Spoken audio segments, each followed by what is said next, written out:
Hey, and welcome to Smart Office, weekly tips and tricks to work around Microsoft Office applications.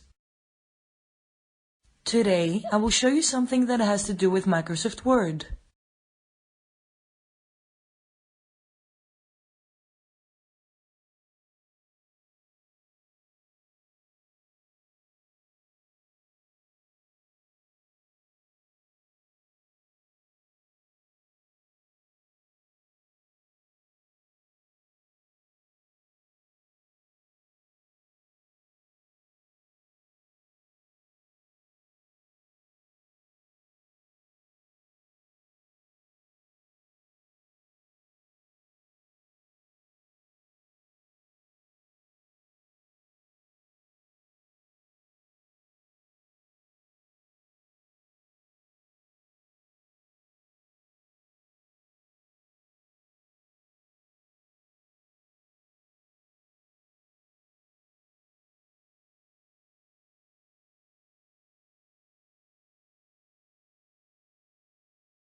Thank you for watching. If you liked what you saw in this video, go ahead and subscribe to my YouTube channel.